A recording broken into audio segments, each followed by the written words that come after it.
If you've ever felt like the girl in the thumbnail, then this is your video. I'm here with some of the most common parenting triggers, what you can do to help yourself feel better, and if you stick around to the end, I'll tell you how you can repair your relationship with your child if you've already lost your ish.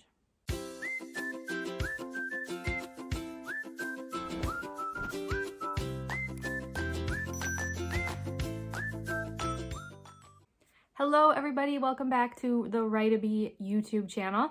My name is Becky, the very proud owner and author at FREEBIE.com, where I focus on helping you raise empathetic and awesome creative kids. So if that sounds like what you're into, make sure you hit subscribe, turn on notifications, and if this video really helps you, please go ahead and hit that like button. It really helps the YouTube algorithm and helps my video be seen by other parents. So let's jump right in. Okay, so before we start, I want to make sure that it's very clear I am not a medical professional. I have spent the last decade using peaceful parenting practices in my own home and in my own family. I also have used these principles in my classroom for more than a decade. So I do feel like I have a lot of experience in anger management and in peaceful parenting. And so I want to share those with you, those tips and tricks, those hacks to kind of get your life back on track and break the cycle of negativity in your own home. Now, if you are experiencing trauma or if you have other kinds of triggers, I cannot diagnose or help you with those. I just want to make sure that we're clear. I am looking at the emotional or physical response that you might have to your child's behavior. So if your child slams the door and you have a response to that, that's what we're talking about. We're not talking about past traumas or past cycles here, okay? So let's talk for a minute about the damage that losing your ish on your child can actually cause. What are the reasons that you really need to hold it together? So first is your child's self-esteem. Your child thrives when you say things like, "I'm so proud of the hard work you put into that. You worked and didn't stop, and now you've accomplished something really important." Your child thrives when you say that. When you say something like, "You're never ready on time, you always make me late," that really is damaging and crippling to your child. You are the one person who promised to love your child unconditionally. And now because they can't find their shoes to get out the door for your meeting at work, now all of a sudden they're the bad guy. And so that just feels really bad, especially to a child who has no control over any of the situation. So make sure that you are aware of the words that you're saying while you're losing your ish. So if you just need to kind of scream into a pillow, that is way less damaging than saying something really harmful and really powerful to your child. Your words have meaning and your child is looking at you all the time. They're constantly watching you. We know that as toddlers when we stop swearing, right? Because we notice that our toddlers are picking up the words that we are using. Same thing. So your kid is looking at you and understanding that if I'm mad, I can lose my cool and this is how I can behave. Which leads us into our second real issue that we really need to address. This is an unhealthy way to deal with stress or triggers or what have you. And that stems from the authoritarian parenting style, right? This do as I say, not as I do. Go clean your room because I said so. This adult in charge and child must obey style can be damaging in some cases. And this is one. So unfortunately, if you are finding yourself constantly losing your mind, it could be because you weren't modeled an appropriate way to handle stressful or angry situations. And so we need to, for the benefit of our children, break that cycle of negativity and model for them much more appropriate ways. So for those two reasons, I really encourage you to stick with it and try to find a more peaceful approach to the behaviors or experiences that drive you crazy. In my experience, there are really two main factors that could be triggering to parents. One is something completely outside of your child. It could be the feeling of running late. So if you hate that feeling or that experience of being late could trigger this nasty feeling inside your body. Or it could be behaviors that children typically exhibit. Whining is one really common one. So if you hear that whining noise coming out of your child's mouth and it just makes your body have this kind of physical response, you start to sweat, you can feel your cheeks getting pink, that's that feeling that we're looking at. So there are two main reasons. It could be your child's behaviors or experiences, or it could be outside, just totally irrelevant to what's happening in your family, but an outside trigger. Either one can be handled here with what we're talking about. So it doesn't really matter what the trigger is, but it's kind of important to know where they're coming from. So the first step that I did was to figure out what my triggers are. My triggers in the classroom are very different than my triggers at home. And you might find that too. So your triggers at work could be disorganization on a coworker's side or lack of communication. But at home, you might have a different set of triggers. So take a look at what your home life is like and find out what is triggering you. So for the next 48 or 72 hours, just keep a journal, either in your phone, there's tons of free apps for note taking, or put a notebook in the kitchen. I'm always in the kitchen, so put a notebook in the kitchen and just write down the things that start to really eat away at you and cause you to have that feeling. And then we can kind of figure out from there what the triggers are. And we can, instead of being so reactive to the situation, we can start to be proactive. So I know that when this happens, I can start to give my body a trick to get out of it. I also want to make very clear that there's no such thing as a perfect parent. While I've been working on this strategy for the last decade, I absolutely still have mistakes and I absolutely still slip up. And we're going to talk about what to do if that happens. So stick with me. We're going to get there because it does happen, even to me. So after you've spent a few days really looking at your triggers, really analyzing yourself, doing some reflecting, you can do it in the moment or you can do it when you're laying in bed.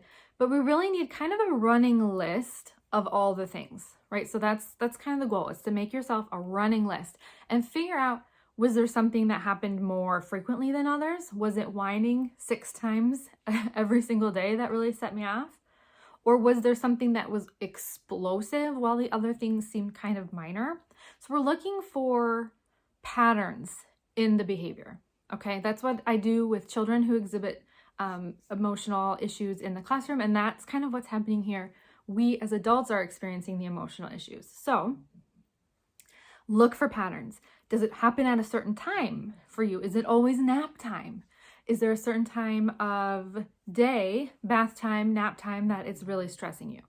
Is it a certain specific thing, like being late or whining or door slamming or name calling? Is it a very specific thing? So find the patterns and then pick the one that you feel like has the biggest impact. So it could be the one that was the most explosive, or it could be the one that appears multiple times every single day. And we're going to focus on telling ourselves how to get out of it. And this is called self-talk. I use it myself personally. I teach my kids in my classroom to use it. I watch my daughter sometimes use it, which is really cool. My Leah is 9. And so it's one thing that you can do more than just breathing. Like, I understand if you're feeling kind of flustered, pausing and taking a breath really can have a big impact. That big burst of air inside your body can really stop and reset you. But sometimes we need more than that, if we're being honest. Sometimes a breath isn't enough. And so we really have to talk to ourselves and say, I was prepared for this.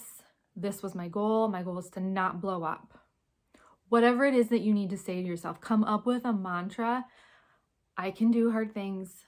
It's important that my daughter doesn't see me explode. Whatever, right? Whatever you need to tell yourself to stop that feeling and to break that cycle, that's what we're going for. So personally, myself, I like to use those things we talked about in the beginning, the dangers or the harms of this behavior.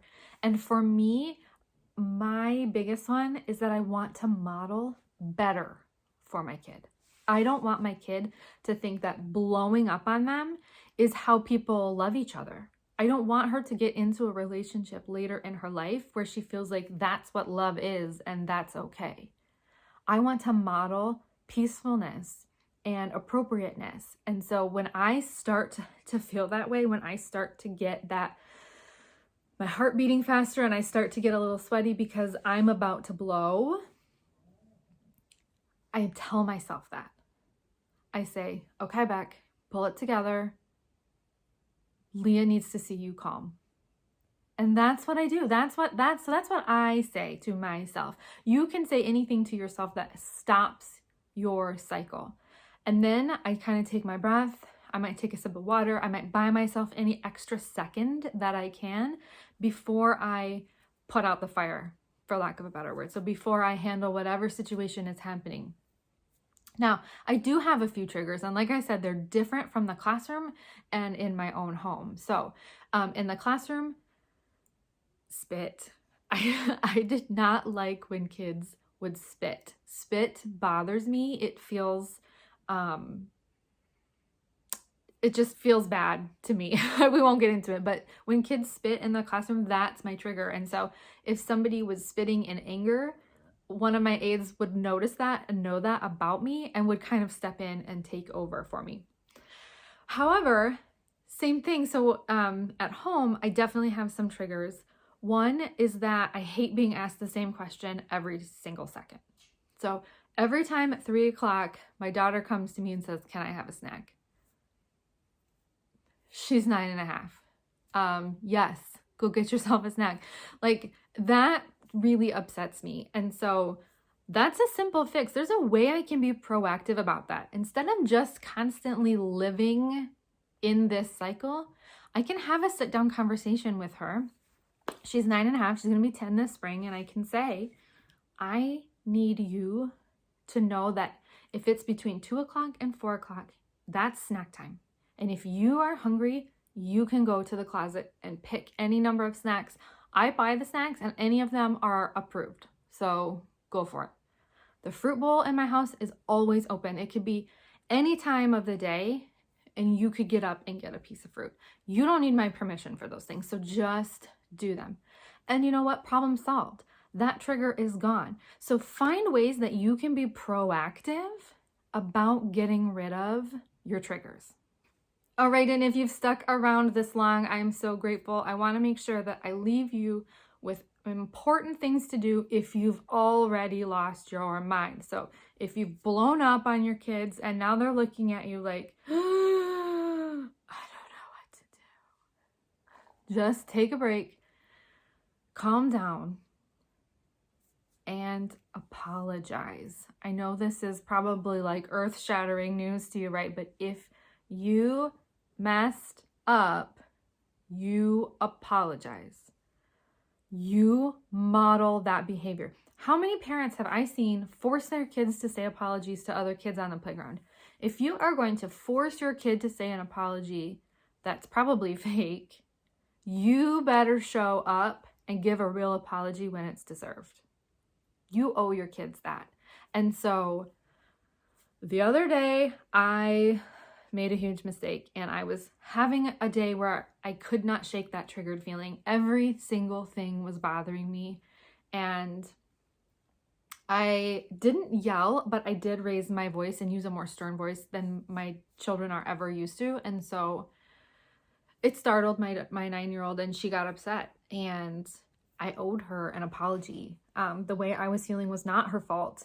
And there were some things she was doing, snack, that really were upsetting to me, but that wasn't why I behaved that way. I behaved that way because it was kind of like an adult temper tantrum and I needed to check myself and I needed to apologize to her because I'm modeling how to get out of the cycle for my kid. I'm modeling it for my kid. I want my kid to do this and feel this and be happier and less triggered as a parent. I don't want her to have children if she wants to have children and then continue the cycle of negativity with her own child. I want her to have a happier, more peaceful experience. And that starts with me because I'm the adult, I'm the parent. I owe an apology when I mess up. And I'm not talking about like, oh, I'm sorry. I mean, like, we turned the lights off, we snuggled in my bed, and I spent a good 5 or 10 minutes apologizing and saying that my behavior was unacceptable, that no one should treat her or speak to her that way, that she was allowed to be mad at me for the way that I talked to her. And we really worked through some of these feelings because she was allowed to have an emotional response to my blow up. That's how humans work. That's how human nature is. So she was allowed to have her valid feelings and I was allowed to have mine, but I did need to apologize. So if you mess up, own it, make it better, and apologize. So if any of this was helpful, again, please make sure you hit that like button so that my video can be seen by other families who could use this support. And if this is something you're interested in learning more about, I am creating a workbook featured over on my blog, FREEBIE.com. And when the link is ready, I will make sure to put it in the description box below for you. I'll be back next week with an awesome new parenting video for you. And always on Wednesdays is Waiting Wednesdays, where we feature our most absolute favorite baby names. So I hope to see you there. Bye, everybody.